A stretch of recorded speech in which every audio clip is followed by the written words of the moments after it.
everything just feels like heavy. And it's Mm. like I was tired of picking up that weight and carrying on every day.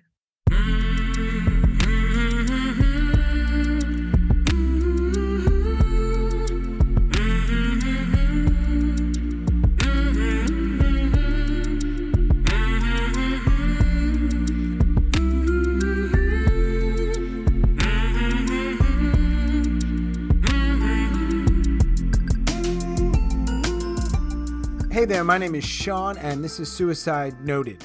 On this podcast, I talk with suicide attempt survivors so that we can hear their stories. Every year around the world, millions of people try to take their own lives, and we almost never talk about it. And when we do talk about it, many of us, including me, aren't very good at it. So one of my goals with this podcast is to have more conversations, and hopefully better conversations with attempt survivors. I am going to keep trying. Now we are 9 months in. Still so much work to do and so many stories that need to be told and heard. If you are a suicide attempt survivor and you'd like to share your story, I'd love to talk. Please reach out. hello@suicidenoted.com or on social media, Facebook and Twitter @suicidenoted. Now we are talking about suicide on this podcast, so please take that into account before you listen. But I do hope you listen because there is so much to learn. I want to thank everybody who has continually supported us and listened to us, now in more than 80 countries around the world. Thanks so much. And to all of our attempt survivors who have been so bold and brave to come on this podcast and share so openly and candidly, thank you. I do want to tell you about another podcast. It's my podcast. It's about stories, the personal narrative kind. Each week I talk with a seasoned storyteller, they tell a story, and we break it down. If that's the kind of thing you want to check out, maybe learn a little bit, I will put that information in the show notes. It's called Grit, True Stories That Matter. Today I am talking with Angela. Angela lives in Illinois, and she is a suicide attempt survivor. Hey, Angela. Hi, How are you? I'm good. How are you? I'm good. Thanks for connecting with me. And we just did this week and we're talking now. I know, like super quick. Yeah. Are you comfortable? You're in a safe space? Yep, I'm home. Cool. I'm good. All right. I appreciate it. So you've heard the podcast before, yeah? Yeah, I've been listening probably for the last like week or so, 2 weeks maybe. All right. Yeah. All right. It's always cool to hear. I started this in July. You know, I can look up data, right? It says how many people listen and where they are, but I almost never get to like know for sure that someone's really hearing it until someone tells me. So it's nice. Yeah, I guess I was like nervous that listening would maybe like trigger me. Uh-huh. Okay. So I kind of like tested the waters. Yeah. Like, oh no, this is actually like comforting. Like I feel like it makes you just feel less alone. Whew. That's a good goal, mate. Yeah. So I I'm was sure like, I'm sure there oh. are people that have heard it and they're like, "No, I'm not doing that." Right? There's Yeah. plenty of people that won't come on here, but yeah. I always think I always wonder also if people hear it, does that kind of influence how they might share their stuff once we talk because they heard these other things and that's like the way to do it, which there's no right way to do it, but I just wonder Yeah. like, oh, okay. Yeah. No, I totally get it. I just was like, oh, okay. Where are you? What part of the country are you in? I am in Chicago, so I'm in Illinois. All right. I got some friends up there. Yeah, it's a good city. There's a lot happening. I mean, not really with the pandemic, Sure. but normally there is. Yeah. What's all those tattoos? So it's a podcast, so people they don't know this, but I'm actually talking to Angela right now and I can see her. So what are those tats? I have a glasses tattoo. Obviously, I'm like very into glasses. I have some hearts, some flowers. I have a big chest piece that's all flowers. Yeah, there's quite a bit. A lot of these are recent additions. Yeah. I'm working on a full sleeve is like my goal. I'm going to actually ask you a question that I don't think I've ever asked someone. Okay. If you found the podcast, that means either one of two things. Chances are you put in something into the search, Yep. suicide, mental illness, depression, or less likely, it just popped up when you were just like opening Apple or Spotify. And that doesn't happen because I don't have enough reach yet.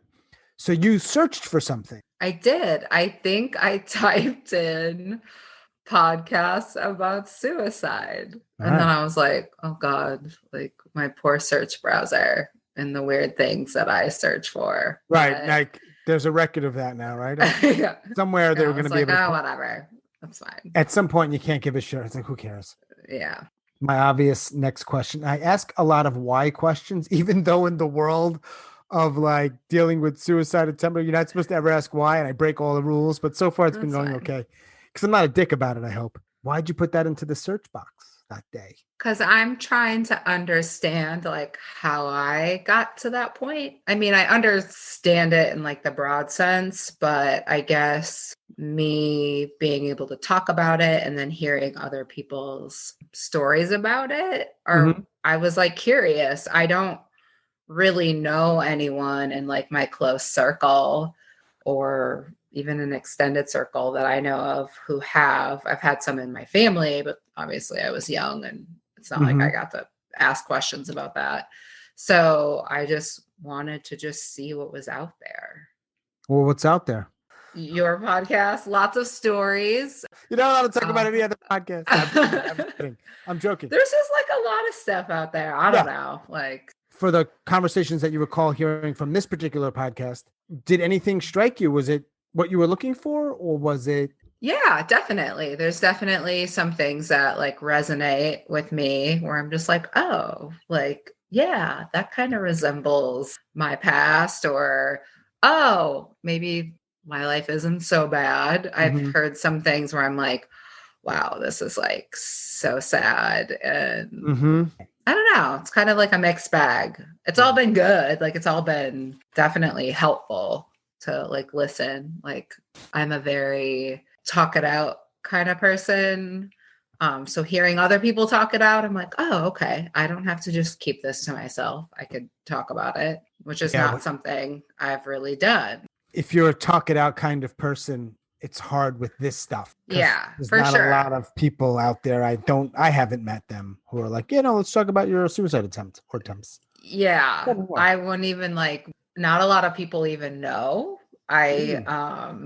have had an interesting, not like an interesting life, but I guess I don't come across as somebody who struggles. I can put on a really good front. I Yeah. have a really good job. I've had the same job for 15 years. I have a decent friend group. And so it's just hard because no one really knows. And Mm. so I don't, it's just hard to talk about sometimes. Like I don't know where to start. I don't know. It's bizarre. So I was like, this is maybe a good place for me to even start with my own struggles and my own story. Like my therapist barely gets this stuff out of me. Well, So I applaud you for doing it. thanks. That's what this whole year has been for me, is working on myself and dealing with my demons so they quit trying to get me. Perfect segue Yeah. to your demons. I don't know if I'd call them demons, but they're your demons if you want to call them that for sure. Yeah. Did you have one attempt or more than one? I have one like real attempt and then two very close call. Like they were planned. It just like I had some wherewithal or lack thereof to get myself into a hospital before something actually happened. And But the ones that were close. yeah, but there was one real, and that was like my last touch with it, which was a little over a year ago. Mm-hmm. So like December of 2019. It was a close call. Like I don't really, either it's like really hard to kill yourself or I don't know how I'm here. I Right. haven't had my come to Jesus moment with it yet. I don't know if I ever will, but so I don't know what kind of fence I'm riding on the whole thing. So it was December 2019. Yeah, so a little over a year ago. Okay. And you planned it. Yes. Okay. Did you I mean, plan it for a particular day? Was there a particular day you're like, that's the day? I mean, I think I had some kind of idea because it was around Christmas. I mean, everybody's favorite time of the year, the holidays. Right. I'm estranged from my family for about the last 10 years. So the holidays can be weird for Mhm. me. So I had a bunch of days off of work, which is rare for me. And I had booked a ticket to New York City. And I was like, I'll go to New York for the holiday and like, I don't know, just bum around the city. It's better than being Solo. Yeah, I do. I occasionally do that. I had already been dealing with a lot of stress and drama from work and just making my life miserable. And I had a little bit of a drinking problem. It was just this cumulative effect on me. The holidays, just like everything. So I didn't get on the plane to New York, but I told everyone I was going. Was that impulsive, the not going? Yes. I don't know why. I just was like, I'm not going to New York. I had horrible anxiety, which is why I was like drinking. So I was like on a weird like bender for like a few days. I didn't get on the plane to New York. And then I was like, that's it. Like, no one will like come into this apartment for a few days because I will have been in New York. And so I'm just going to take all these pills. Mhm. And I probably drank like 2 or 3 bottles of wine. Yeah. I That's a mean, lot. I was drinking pretty heavily towards the end of this because I was dealing with some obvious like mental problems, but Yeah. I drank, I'm guessing that much, and took a load of prescription medication. I don't even know how much. Like the morning of me doing that, everything up until when I woke up again is gone from my memory. Mm. Like I remember knowing I wanted to do it. And then I woke up like an entire day later, not on my couch. I was like, couldn't see out of one of my eyes, couldn't walk. I was like stumbling around. All So right. I don't So remember like taking the pills. I don't remember. So what I think I did is I got myself nice and drunk. mhm. This is very typical of me to just be like, all right, like I'm going to get the courage to do this, which Mhm. is why I like to drink so that I don't have social anxiety and like deal, it's a lubricant for me because I come across as an extrovert, but I'm a horrible introvert. So I'm like, I'm going to get myself nice and drunk and then just take all these pills. I'm guessing because I don't remember. And so then when I came to, I am like, I'm alive. Wait, like, am I alive? Because I couldn't really see out of one of my eyes. And like everything looked like I was like looking through like a funhouse mirror. Everything was like wonky and wobbly. And I was trying to walk to the bathroom, which I live in a big city, so we don't have big apartments. Wasn't a very far walk, and I could barely get there. Like I think some of it was like me crawling to the bathroom, some of it was me holding on to the furniture to get there, and I'm trying to look at myself in the mirror and I can't focus. And so I immediately just rifle through the medicine cabinet and try to find more things to take. But I don't have much. I have like NyQuil, I have like whatever. And then I found a bunch of pills that clearly I hadn't made into my mouth. And I just like took those and just like laid on the couch and just was hoping I would like stop breathing. But what happened is I was awake and I couldn't even sleep at this point. I wasn't in pain. I couldn't feel anything. That's concerning Yeah. because now It's you don't just, know what's it going to was, happen like to I, your body. yeah. Mm. So I couldn't open my eyes at this point when I had laid back down. I couldn't move my body. Mhm. The only thing that was working was my mind. And I could feel my breath slow. And it would be like almost like you taking like every fourth breath. So I'm like, oh, it's starting to slow down. Like, here it comes, whatever. And I just remember it being like really hot and like, but my brain wouldn't turn off. And I was Mm. like, am I dead and this is just what happens is your brain just like lives on. And I was like, this sucks because I can't stop thinking and this is why I fucking killed myself. I'm still thinking, what was the fucking point? Like, this sucks. Like, that's hell. Yeah, I was like, this is awful. I don't like know what's going on. And I don't know how long I've laid like that for. And everybody thinks you're in New York. Yeah, like everyone thinks I'm in. This isn't funny, but like, it's your story, man. You can laugh. Yeah. So yeah, everyone thinks I'm in New York while I'm like dying in my apartment here, literally and figuratively. And so my brain won't turn off. I still can't move. And so at some point I realized like I can start to move one of my hands, but like one of my sides feels like it's not working. And I feel like that was like the side that like I couldn't see. So I'm like, did I have a stroke? I was like, oh, like if I wake up and now I'm like going to be paralyzed, like this is going to be like a drag. Like I'm not okay with this.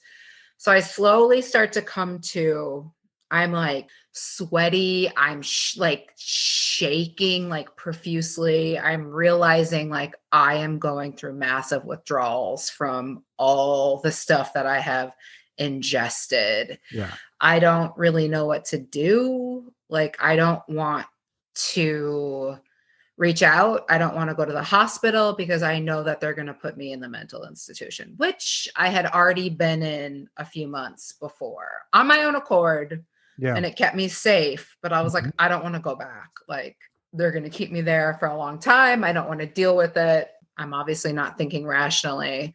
I have God knows how much alcohol and drugs in my system at this point. So I like make my way up. I get water, although I can like, I'm still like, I can barely stand. I'm like so shaky. And then I just start throwing up blood.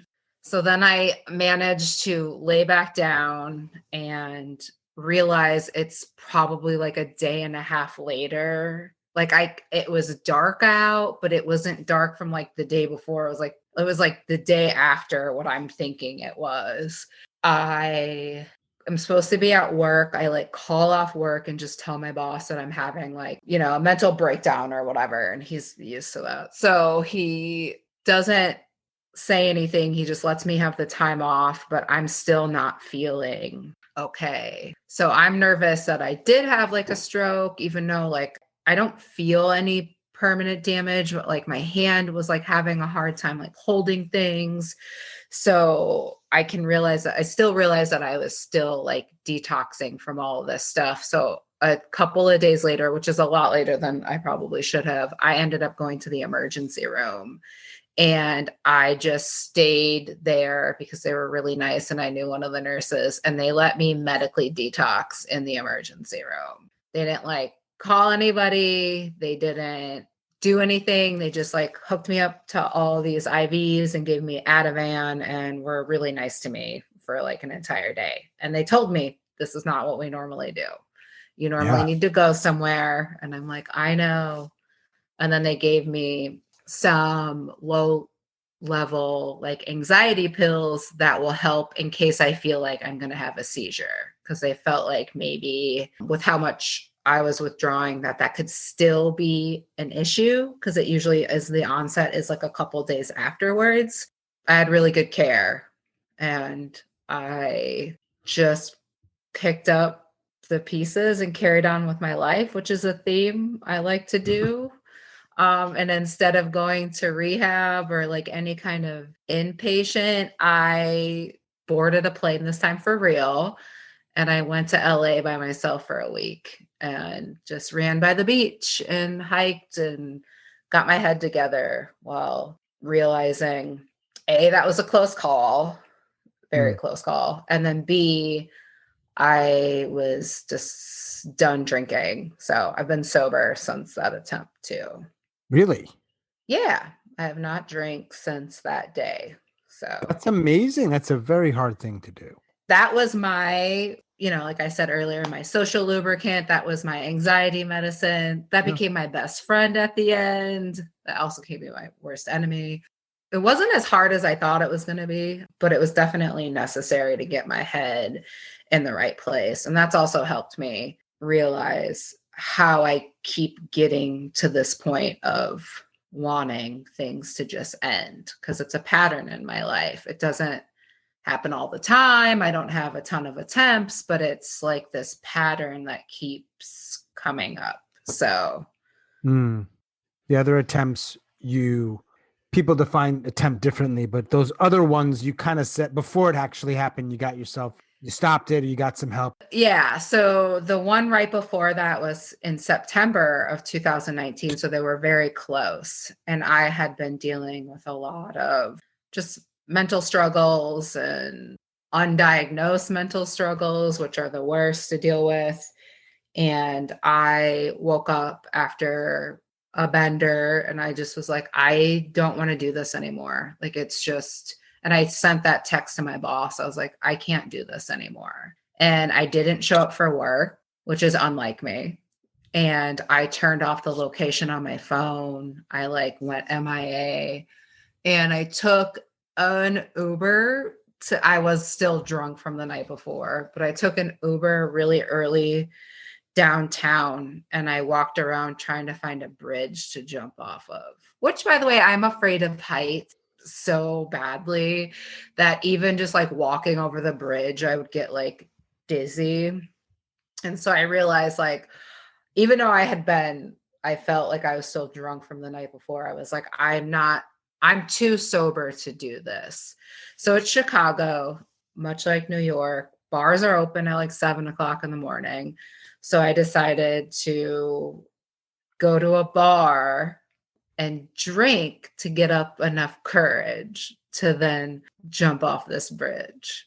But then I got too drunk because I hadn't eaten in an entire week. And these lovely people somehow got me home. And then when I woke up, I called my boss and I was like, take me to the emergency room because I'm going to kill myself if I have any chance. And then I stayed in the mental ward for like 3 days just to keep me safe. And then I got out and decided to seek help, which really didn't work because then a few months later, right. we You gave away that part of the story. We know how it ends. Like, guess what? A couple of things though. You sound like you have a very cool boss. Oh, yeah. He's great. We have an interesting relationship. We're basically business partners, but not. I've built his company up from the ground. I've worked with him for like 15 years. He's understanding in his own way. He doesn't understand mental health the way I would like him to, but it's fine. You win some, you lose some. This is true. Yeah. Attitudes up the end. You win some, you lose some. Okay. Yeah. So you said that you were misdiagnosed or undiagnosed. And then so when you went to the hospital or the care after, did you get a diagnosis that you think might be right? So I hear from a lot of people, I speak with a lot of confidence. So it's very easy for me to talk myself in and out of a lot of situations, even with therapists. I come across as very put together. So hang on. Hold up. Just a quick thing. I'm not disagreeing. Yeah. However, respect to the mental health care community and the doctors out there. They know your type. But what I was going to say, if you're fooling them, you need a better doctor. Sorry. No, but what also I was going to say, I'm horribly stubborn and impatient. So dealing with me is annoying, I'm sure.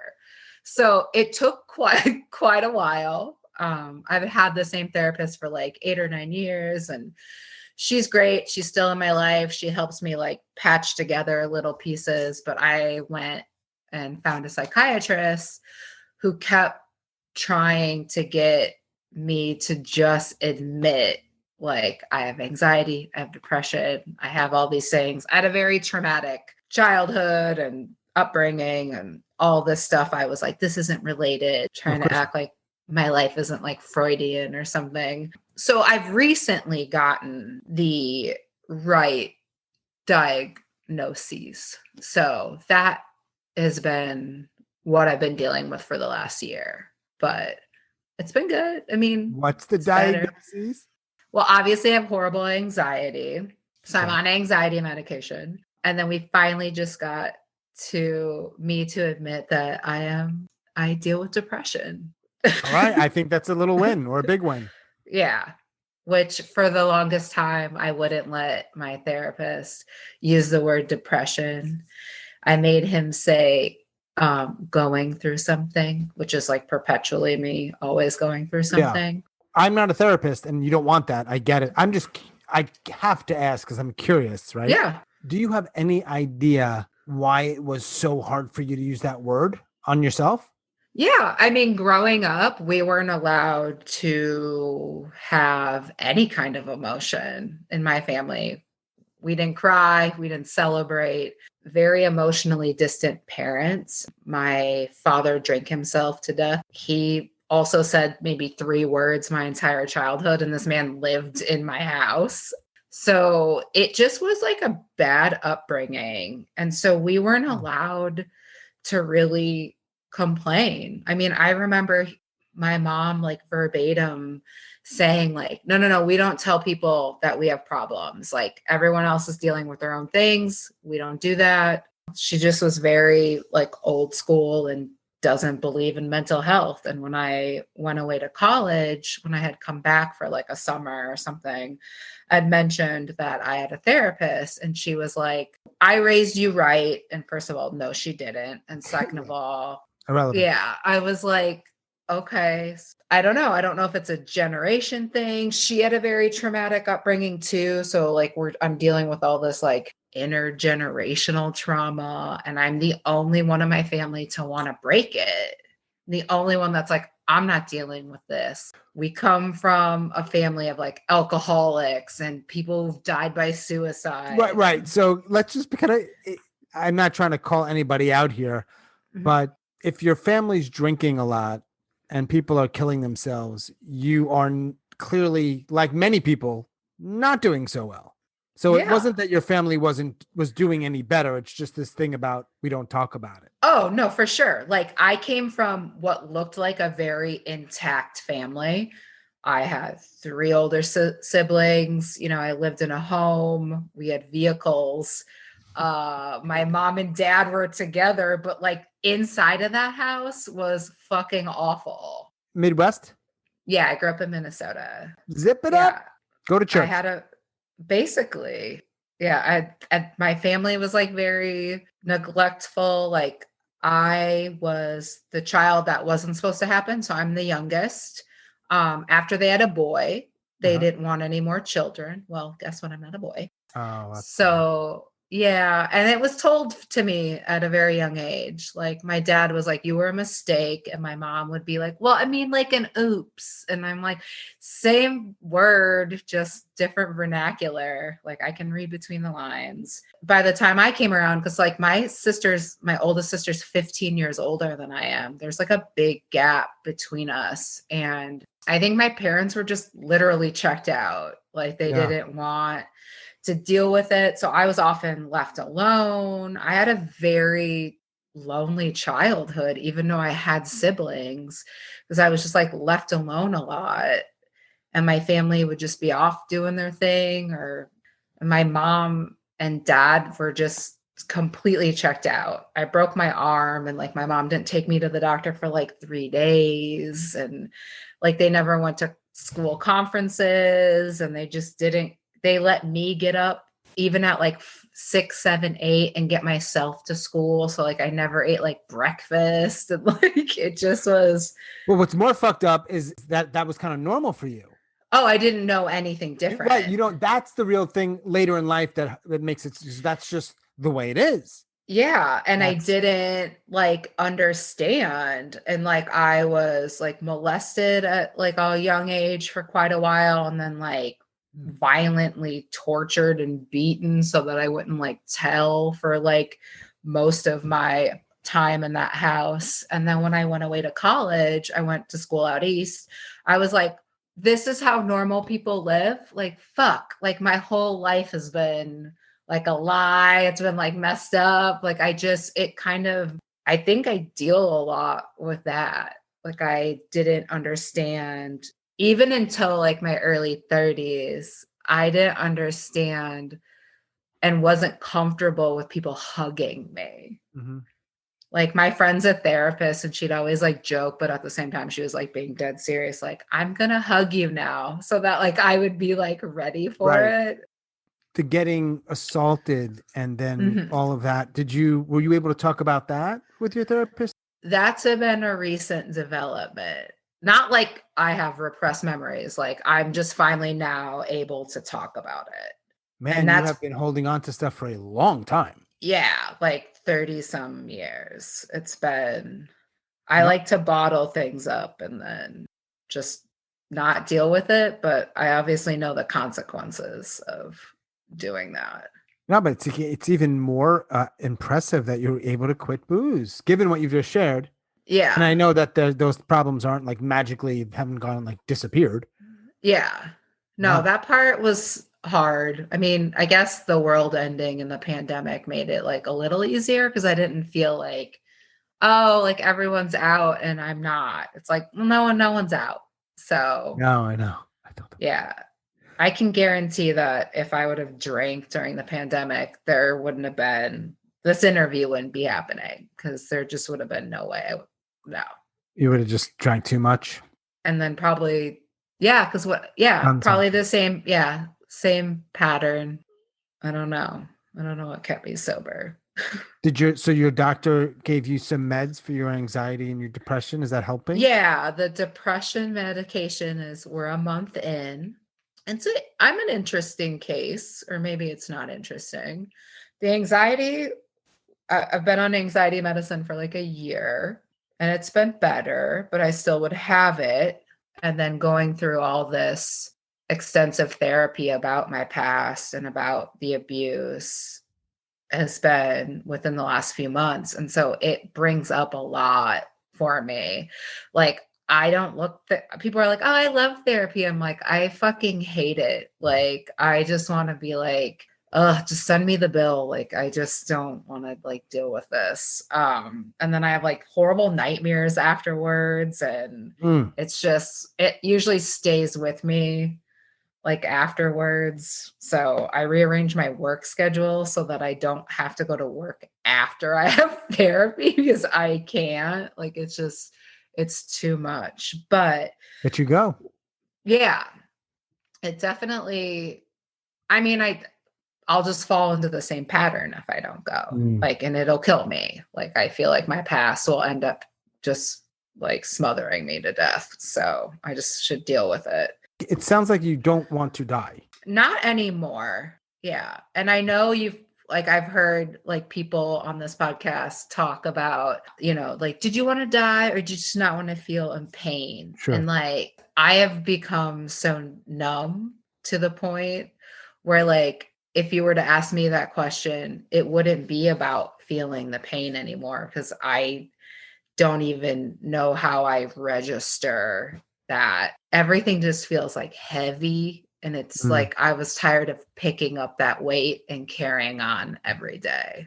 So maybe that's a form of pain, but I just didn't want to deal with it. And I didn't want to like think about it anymore. And so that's why I guess when I thought I was dead and my brain was still working, I'm like, is this hell? Like, this is hell. This is what happens when you die and you go to hell. Like, my brain is still thinking.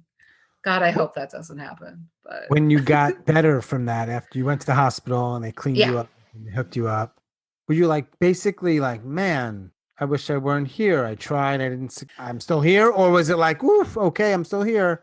it was neither of those things. I guess it was just like, I'm here. Killing myself is apparently very hard.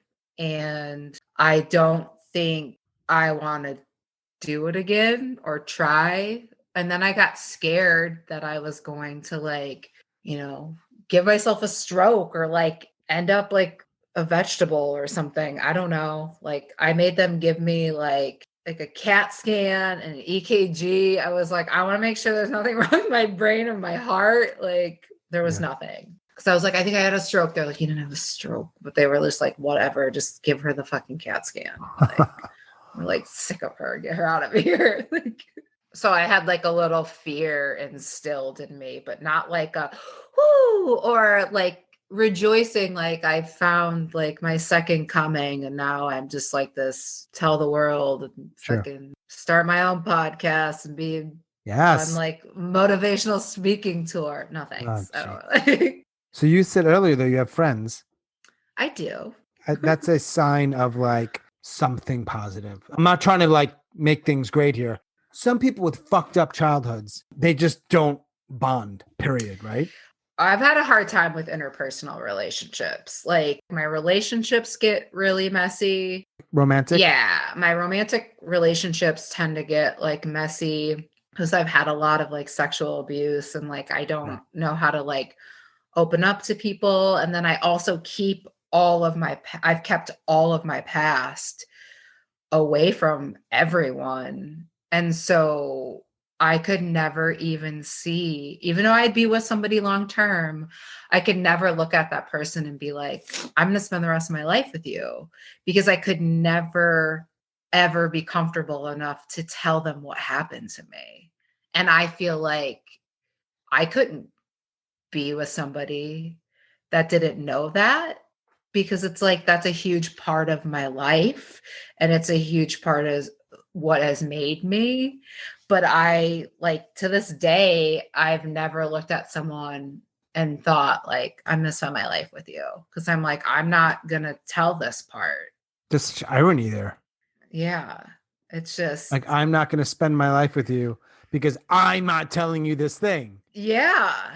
You can't It's win like, there. You can't win. I know. And it's like I would just end up pushing people away or breaking up with them before they could get too close to me.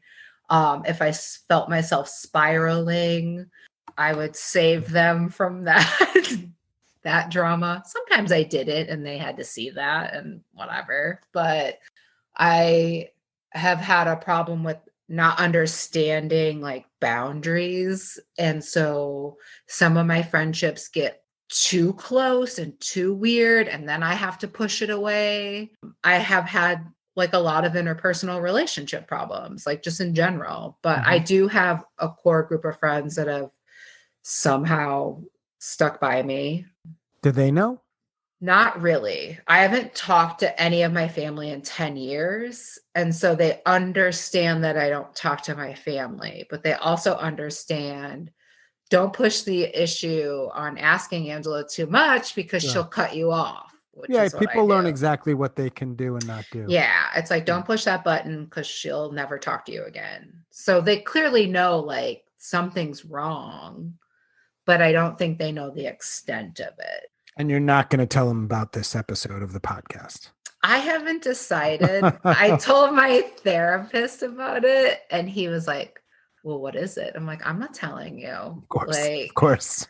Although I might, because he might find it insightful, but I don't know. I haven't decided yet. I don't know. I'm getting better at like talking about my feelings. I have a really hard time asking for help. Surprise, surprise. So I've been trying to let myself be a little bit more vulnerable. It's weird and I don't like it, but I don't know. So maybe I'll send this to somebody. One of them. Yeah. I mean, and also it's possible, unlikely, but possible they'll find it. Yeah. Like you can't undo that. That's all right. You know, you can always say, don't put it out, and I won't put it out. Don't worry. Yeah. No, oh my God, no. Yeah. I was thinking, I wonder if she's been in a romantic relationship, because you said the thing about hugging. I was like, maybe she doesn't do that at all. Okay, It's taken me a while. It would also be part of the reason why I would drink is it would help me kind of get over the hump of, oh, no pun intended there at all. That's a good pun. It would help me get through the kind of the first part of dating. Mm-hmm. But I've had people be like, this is going really well. Like, why aren't we sleeping together? It's been like a month. Or like, I'm like, oh, I'm weird. I'm shy. I'm nervous. I would just be like, oh, don't touch me. Like, be like, okay. But I don't know. How many times in your life have you responded to someone like where like they're saying something and you're just like, I'm weird? Oh, like once a day. Right. Thousands, Yeah. right? Just like I'm weird. Everyone's like, okay, we'll We just have leave our her go-to alone. things, right? I haven't been doing it as much lately, but I had a thing where like I'm a dick. I'm a dick.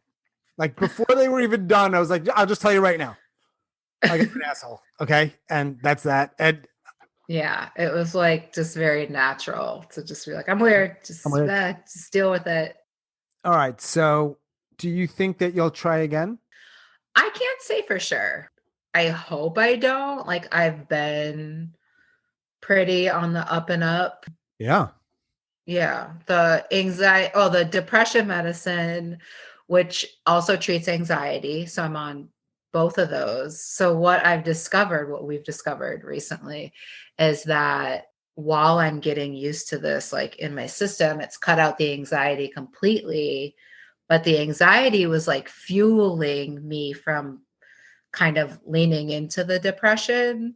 And so now that that's gone, I kind of was like, oh, I feel like shit. Like, I don't really like where this is going. I think I've been here before.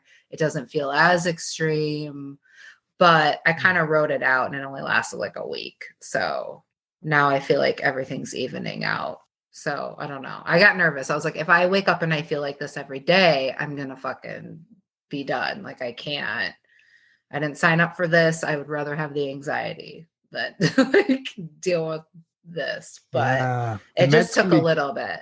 meds are Yeah. tricky. Meds can be really, really tricky. Yeah. So it took like a couple of weeks to get it in. And then I was like, all right, I'm starting to feel like normal again. Cause I felt like Mhm. such a slug. I'm like a get up at 6, go for a run before I go to You work. And are? I'm like, yeah, I've run a marathon. I've done all that crap. When I was like first on this medication, I was like barely crawling out of bed before 7 and just being like, oh, I don't want to paint. I'm a painter. I'm an artist. I'm like, I don't want to paint. I just want to lay in my bed and watch Dateline, Dateline. true crime, and have fucking nightmares because of it. But I don't know. So you've run marathons. You're like a fine artist painter? Yes, I do non-objective painting. So abstract Non what? art. Non-objective. So like Every an abstract. all art is non-objective. Not really. Like you don't have like you're not, well, maybe, Everything's but subjective. It's art. true. What makes But an art non-objective? I'm not painting an object. Oh. Non-objective. I'm an abstract artist. So you're painting So like just feelings or colors or kind shape, of, yeah, I do not a like horse. exactly. I mean, I can do that. I have done it all. I've done all sorts of genres, but Is that what you went to school for? no, no, started painting in high school, but kept it kind of a secret from my family because they wouldn't have understood. I'm the black sheep of the family. They wouldn't have understood. It would have been laughed at. They wouldn't have spent like the time or the money to like get me into the courses I needed. I actually snuck these courses in at school because my mom didn't want me to take art classes. So Like a movie there, man. That's a plot of a movie. yeah, I think so. So I just would kind of keep it to myself. And then I started painting again when I was like 30. And then I don't know. It kind That's of awesome. came and went as I was dealing with life. But I mean, given what you've gone through and you're painting and running and then helping in the business world, like you're a bit of a renaissance person, no? I am a little bit. I feel like I'm pretty well versed. So I keep myself somewhat occupied. Yeah. So Traveled the world, I've done some stuff. how many countries have you counted? No, my last trip was I went on a yoga retreat in Tulum. So I was in Mexico. Ooh. Right before that, I was in Japan and then in Thailand for a while. Been to Korea by myself. Nice. I probably made my life miserable here and had a shitty breakup and then was like, I'm fucking going to Thailand. That's usually how I would do things. I'd have done all that. I'd be the exact same way. I just don't have the money. Yeah. If I had the money. Yeah. I'm glad you had a little cash. Yeah, I make okay money. So any myths around suicide attempt? Well, not a lot of people know about it. There's very few people in my life that know until this comes out. But one person that I am close with, and one person who I trust and respect and knows about this, told me that I am smarter than that, Smarter than what? trying to kill myself. And I was like, What does that mean? I have no idea. And I wanted to be like, God, if I was just an idiot, maybe I wouldn't feel all of this. Like, I don't know. I was like, I wish I wasn't bright or whatever. Then maybe the plight of the world wouldn't feel so heavy. Like, it just was like stupid. It was like an ignorant thing to say. It was like not helpful in any way. I just was like, I'm just going to chalk it up to you don't know what to say. And that came out of your mouth and you're an idiot. Did you say that? No, because I was in the hospital. I was like literally like locked up when he said it. And I'm kind of like, oh, I just. So I'm not picking on this person, but, it may not be, you can't take these things always like literally, but it's suggesting that there's a connection between intelligence, however that's defined. Yeah. And there is absolutely no proof of that. No, like none. In fact, I don't have data on this, but if anything, it leans a little bit towards. I agree. Smarter, more likely, at least to be depressed, maybe not to kill themselves. Yeah, I agree. It was just stupid and like, whatever. We all say stupid things. Like, I'll just leave it. Well, we say stupid things, but we can also call someone up a week later and be like, that was kind of stupid what I said. Yeah. I mean, he's shown up for me in other ways. I'll just let his actions, like maybe I should just tape his mouth and just not let him talk and then things would be fine. But that's an option. Yeah. I mean, it definitely is probably save him in the long run, but yeah, that's the only thing that I heard, but I also like, nobody really knows. I mean, I told my best friend about my bridge episode and all she did was like hysterically cry on the phone and it made me sad. So I just didn't tell her anymore because I just was like, I don't know how to deal with my own emotions. And a lot of times I don't have any because they're so repressed. I can't deal with somebody else's. Like tears, I don't understand what those are. Like, you don't cry? I cried once last year. I could probably tell you the date too. Was something major? I think it was like the first time I really let down my guard about like the sexual abuse with my therapist. And then afterwards I was like, okay, whatever. Cause I just rattled it off. Like, we're just talking right now. Then after I got off like my little Zoom call with him, I was like, do. And then I was like, oh, like something doesn't feel right. Like, and then I just hysterically cried for like 10 minutes and then I was done. Okay. So, yeah, I don't know. It doesn't happen very often. I could get myself to cry if I was like really drunk, but then I wouldn't remember it. So I was like, that was fruitless because I don't even remember why I cried. Probably because I hated my life. But so given that with your major attempt, you had planned it and then you did that thing with New York and you stayed home, you didn't say goodbye to anyone, I imagine then. No. Even in a note. No. I think maybe I meant to. I have no idea. I think, this is what I thought I was going to do. I don't know why this is like funny to me. I just remembered this.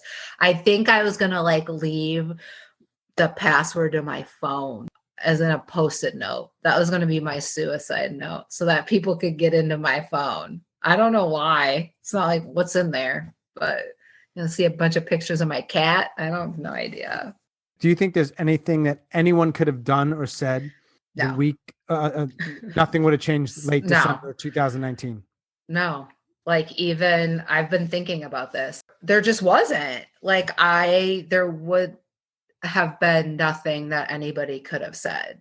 And even my therapist, who I have two therapists. So like the newer one that I'm like telling more and like developing this new relationship with, he had just started seeing me.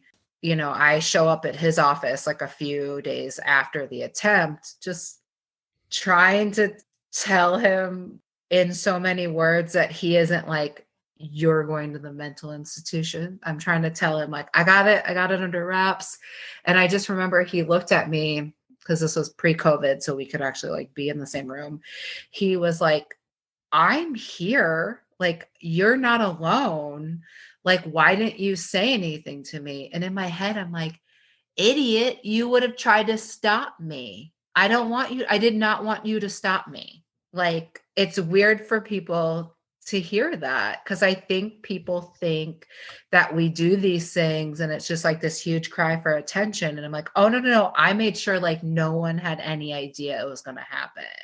Like, I was on a plane to another city. In some ways, it reminds me, it's a bit of a stretch here when people, I've had my times of drinking a lot too. Mm-hmm. And people would be like, oh, wait, so you could go to AA. But I'm like, AA, I don't think you understand. I want to drink. You're making these assumptions and jumping all the way into like how we can make it better. I'm like, dude, I want to drink. Like, I understand where you're coming from. I realize it's not healthy and there's a problem. I get it. But like tonight, I'm not going to a fucking meeting. I'm drinking. Yeah. I would prefer that. I'm not even close to hitting rock bottom. Get away from it. If people aren't ready for help, they're not going to just be like, oh, okay. Oh, yeah. Let me do that. Because has that ever worked? I don't think it's ever worked. Like, no. You know what it does? If you have a kid who's going through stuff, you kind of force them to make it work, even though it probably doesn't work. But with adults, I don't think it's ever worked ever once. No, it doesn't. Like, I don't think so. Yeah, you have to like just have that moment where you realize like, shit, this is it. What else do you want to share with me and then by proxy others? I don't know. I guess I'm getting over the stigma of talking about it, obviously. I feel like women always take like the brunt of everything when it comes to this sort of thing. So they definitely don't want to talk about depression or being mentally ill or suicide. And I don't know. It's just, I feel like the times we're living in, it's gotta be like on the rise, or like I kind of like keep myself away from the news as much as possible because it's so depressing. Not like that stuff gets reported on accurately anyways, but I don't know. For me, like listening, I just was like, oh, normal people deal with this. It's not super rich or super poor or some kind of class, or like it doesn't matter what kind of lifestyle or what kind of upbringing. I mean, obviously my upbringing was shit, but that doesn't mean people aren't inherently dealing with mental struggles just chemically or from other trauma. But I don't know. I think, rich people tend to get better treatment for what it's worth, but yeah. And I've been very fortunate to have really good treatment, but I am just lucky that way. I also, have paid out the ass for it. So I see my therapist and pay cash.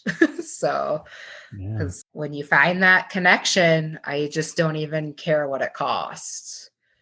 I've been to a bunch of different therapists and this one just works. So I'm just like, whatever, it's fine. I hope you're not retiring anytime soon, Nathan, if you're listening to this. But hello, Nathan. Nathan's probably thinking, who is this guy? Is he a therapist? Is he a counselor? Is he certified? Yeah. No, Nathan, I'm just a guy. Just so you know. Is Angela going to backtrack after this episode? I'm just kidding. Do you have any vacations planned for this year? No, I have like 5 canceled tickets because of COVID. So I probably have like thousands of dollars worth of, American Airlines miles that I need to use. But I don't know. I'm fully vaccinated and have been since January. And I'm just uneasy about the world yet.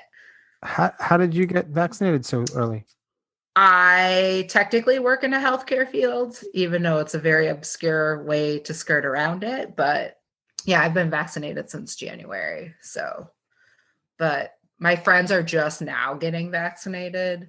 So I don't know, maybe I'll feel better. Really, I just want my best friend in California to get vaccinated so I can go see her. This is the longest we haven't seen each other. It's been like almost 2 years. So, wow. Yeah. So and her family is like my family. So I like miss them a lot. Did they know about your past?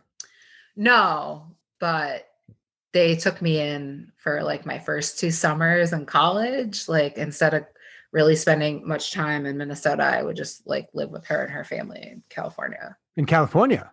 Mm-hmm. Yep. You know, when you say Minnesota, we can hear the Minnesotan. I know. It took me a really long time to get rid of the accent. And so, but when I say certain words, it'll come out. Yeah. So, ready? I'm going to say that state's name. Tell me how I'm doing. Ready? So I'm going to say it the way I would say it if I were from that state. You ready? Okay. Yeah. Minnesota. That's pretty good. Thank you. Thank you. Yeah. I went to college in Pittsburgh, and like the first day people are like, "Oh my God, you're from Minnesota." And I'm like, I am, but like, how did everybody know? It's like not on my name tag, like at orientation. And everyone's like, we can tell. And I'm like, Right. You didn't guess like North Dakota or like Iowa or like why Minnesota? I guess it's just fucking Fargo, the damn movie. Like, oh yeah, even though Fargo's in North Dakota, whatever. But yeah, no, that everyone would be like, oh my God, that's the girl from Minnesota, just from the way that I talked. But at least they're talking about you. True. But I've lived a bunch of places, so I've gotten rid of this accent for the most part. Well, for the most part. And Minnesota makes more sense. I think there are more people living there than the Dakotas. So statistically, true. You're more like, it's a good guess. Yeah. Cool. Well, thanks for talking with me. No problem. Well, I'm glad you didn't die. Me too. And I didn't have any awful long-term injuries. You healthy. Healthy. Yes. All right. My last question for sure is, yes. Do you have another tattoo planned? I want to finish up the rest of my sleeve. So it'll probably be some bunch of stuff going up the rest of my arm. Bunch of different stuff. Yeah. Some flowers. I don't know. Nothing significant. Have you ever seen that meme where it's like the lady's like, this person came up to me and was like, you know, do your tattoos mean anything? And she's like, hey, buddy, my life doesn't mean anything. Like my tattoos mean anything. Like, that's pretty funny, but it's kind of like that. All right. Stay well. For real. Thank you. I'll talk to you soon. All right. Bye. Ciao.